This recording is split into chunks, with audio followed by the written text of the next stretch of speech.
जी बिस्मिल्लाहिर्रहमानिर्रहीम। बेटा ये टॉपिक हमारा डिस्कस हम कर रहे हैं कि जब हम सेट्स की बात कर रहे होते हैं तो सेट्स में दो चीज़ें इंपॉर्टेंट हैं। एक आपके पास होता है कि एलिमेंट ऑफ किसी भी सेट का एलिमेंट ऑफ या बिलोंग्स टू, जिसको हम इस तरह नोट करते हैं, और दूसरी बात हम करते हैं सबसेट की। तो सबसेट सिंबल हम ये यूँ लगा रहे होते हैं, ठीक है। तो कोई भी अगर सेट दिया हुआ है आपके पास, एक सेट दिया हुआ है 1 2 3 और एक मैं 5 लिख लेता हूँ और इसको मैं एक सेट की फॉर्म में ऐसे बना देता हूँ, ठीक है। तो हम कहेंगे कि 2 is element of set A. Similarly ये जो एलिमेंट दिया हुआ है 5 एक सेट की फॉर्म में दिया हुआ है, but this is also an element of set ए, ठीक है। लेकिन अगर हम इसमें यूं करते हैं कि 4 is not element of set A, तो these are such kind of questions, ठीक है। इसमें से ये आपके पास हो सकता है। लेकिन जब हम बात करते हैं सबसेट के रेफरेंस से, तो इसमें आप देखिएगा कि जब सबसेट की बात करेंगे तो सबसेट में हमारे पास दो सेट्स होते हैं। यानी कि सब का कॉन्सेप्ट है स्मॉलर, जैसे हम कहते हैं सब इंस्पेक्टर है, ये सब ऑफिस है, ठीक है। तो अब सबसेट क्या दो चीज़ें होती हैं, एक होता है बेटा प्रॉपर सबसेट, प्रॉपर, और एक हमारे पास होता है इम्प्रॉपर, ठीक है, इम्प्रॉपर सबसेट। तो किसी सेंस में आप इसको नॉट प्रॉपर भी कह सकते हैं, लेकिन नॉर्मली हमारे पास जो है वो इम्प्रॉपर का वर्ड यूज हम कर रहे होते हैं। अब इसके थोड़ा सा समझाने के लिए हम यूँ बात कर लेते हैं, लेट करते हैं कि हमारे पास एक सेट है 1 2 3, बी एक सेट हमारे पास दिया हुआ है जी 3 4, और एक हम डी एक सेट ले लेते हैं, वो हमारे पास है जी 4 और 3 फॉर एग्जाम्पल, ठीक है। तो अब हम देखें कि अगर हम बी और 4 ए को डिस्कस करते हैं, तो B is proper subset of A. Proper के लिए सिंबल ये यूज करते हैं, और नॉट प्रॉपर के लिए यूं लगा के इसको ये सिंबल लगा देते हैं। इसको नॉट प्रॉपर के लिए प्रॉपर लगा के यूं भी कैंसिल कर सकते हैं, लेकिन हमारी नॉर्मली बुक्स में जो है वो इस तरह दिया होगा, ठीक है जी। तो B is proper subset of, proper मतलब जो फुली कंटेन कर रहा है दूसरे सेट में। लेकिन जब हम बी और डी की बात करते हैं तो हम कहेंगे B is improper subset of D. Basically B contain भी कर रहा है इसमें, और उसके जो एलिमेंट्स हैं वो इक्वल भी आ रहे हैं जी 4 और 3, ठीक है। सिमिलरली हम कह सकते हैं कि D is improper subset of B, ठीक है, वो कंटेन भी कर रहा है और इक्वल भी आ रहा है। तो इसका मतलब है दिस इंप्लाइज, अगर ऐसी कंडीशन आ जाती है तो you can say that B is equal to D set. Basic concept ये होता है, ठीक है। अब इसको जैसे हम बात कर रहे हैं, ये सबसेट की बात करते हैं, सबसेट, और इसको कहीं पे हम सुपर सेट भी कहते हैं अगर कहीं पे कोई वर्ड यूज हो रहा है तो।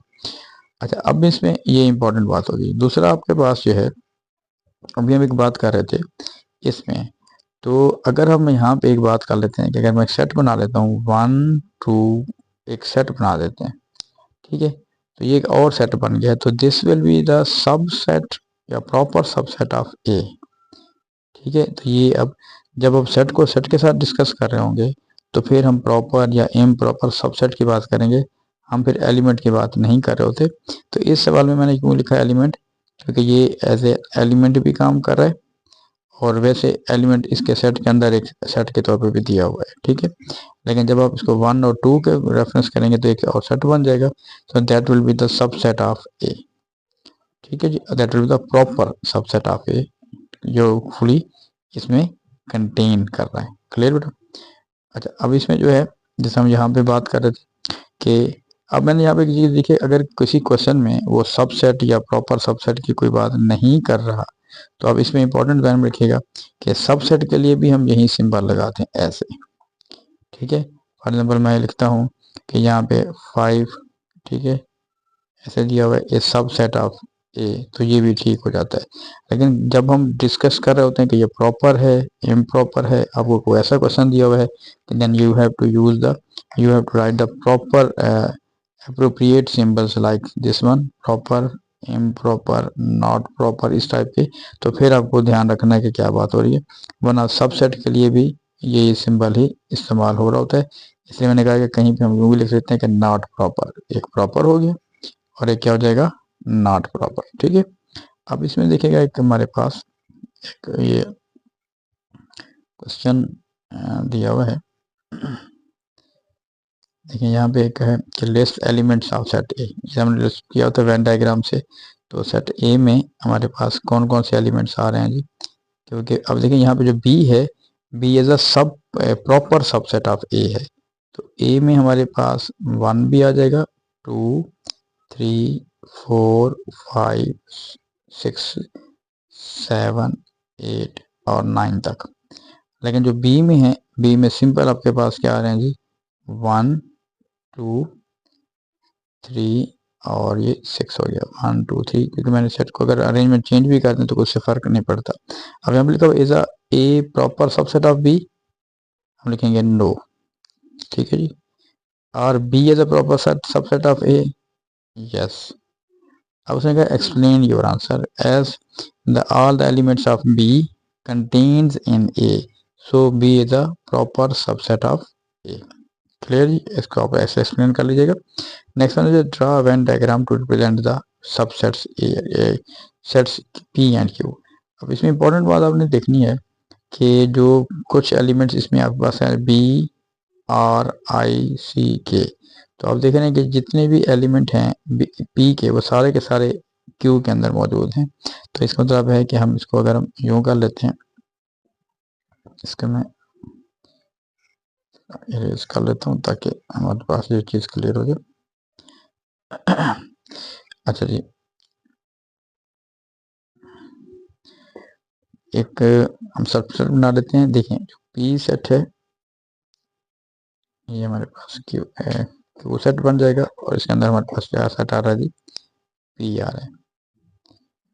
इसको हम पी कह रहे हैं और इसको हम क्यू कह रहे हैं। अब पी के अंदर आपके पास जो एलिमेंट्स दिए हुए हैं वो कौन कौन से हैं जी, बी, ये सारा देख लीजिएगा, बी इसमें भी है, आर भी इसमें आया हुआ है, आई भी इसमें आया हुआ है, सी भी इसमें है, के भी। ठीक है, तो बी, आर, आई, सी, के, ये आ गए। तो जो रिमेनिंग आपके पास हैं, तो रिमेनिंग में हमारे पास क्या क्या आ रहे हैं जी, रिमेनिंग में हमारे पास आ गया एस आ गया, टी भी आ जाएगा, ठीक है, और ए भी होगा। तो ये हमारे पास आ गया। अब इसी को आगे एक्सप्लेन कर रहा है, देखिए उसी कॉन्सेप्ट के साथ कि ड्रा वेन डायग्राम, ये तो चीज़ हो गई। Is P is proper subset of Q या सबसेट ऑफ क्यू, तो आप कह सकते हैं कि यस। अगर सबसेट की बात हो रही है तो हम कह सकते हैं yes, fully contain all the elements of the P and Q has more than one element, at least one element than the Q। ठीक है, अब इसको हम यूं कहेंगे कि अच्छा, अब कह रहे हैं Q is subset of P, तो लिखेंगे नो। ठीक है, क्योंकि आपके पास है Q सबसेट है, P भी हम लिख सकते हैं कि Q is a superset of P as all the elements of P contained in Q, but Q has more than at least one element more than the P। ठीक है जी, इन concept को ज़रा यूज़ कीजिएगा और फिर आपके पास जो वर्कशीट हैं या जो क्वेश्चन हैं, इन कॉन्सेप्ट को अप्लाई करें वहाँ पे। फिर भी कोई कन्फ्यूजन है तो मुझे उसको डिस्कस कीजिएगा। Thank you.